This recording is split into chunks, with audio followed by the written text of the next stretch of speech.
sommes dans le site du complexe de production d'eau potable de Djiri, un complexe qui pèse pour 70% de la production en eau de la ville.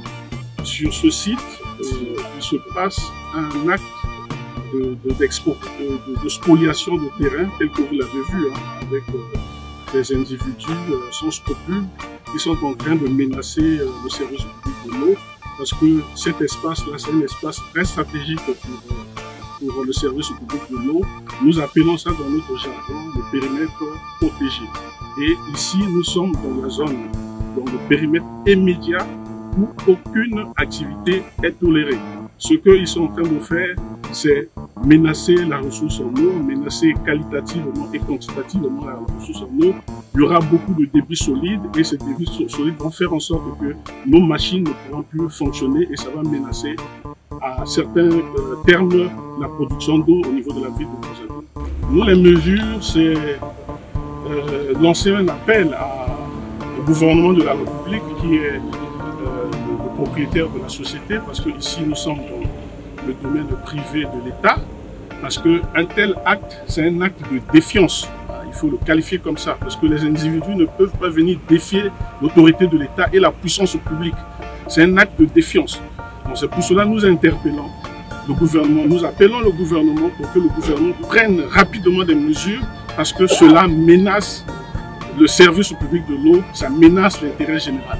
On ne peut pas autoriser que des individus viennent prendre un terrain qui appartient au service public de l'eau depuis longtemps, depuis 1982, quand on avait érigé la première usine de Djiri. Et ces espaces, ce sont des espaces réservés. Parce que là, ça menace aussi l'extension. Demain, si on décide de faire une extension, parce que la ville de Brazzaville va toujours continuer à avoir des explosions démographiques. Et aujourd'hui, la ressource en eau au niveau de la ville, nous n'avons que la rivière Djiri et la rivière Djoué. Donc si demain on ne peut plus capter l'eau de la rivière Djiri, pour les générations futures, il faut aller prendre l'eau à l'infini. Donc vous voyez la conséquence que ces individus sont en train de poser au détriment du service public de l'eau.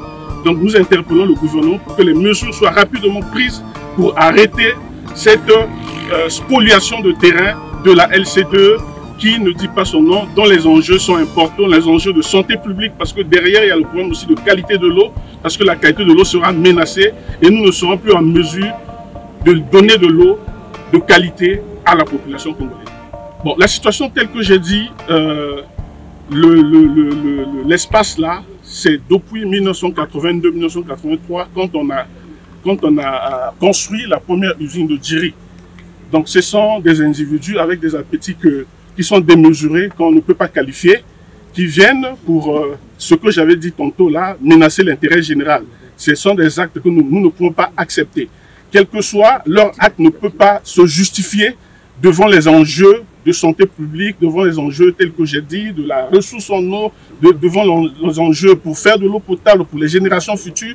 Donc il y a lieu que des mesures soient prises par les autorités compétentes pour arrêter c'est un sabotage pour le service public de l'eau.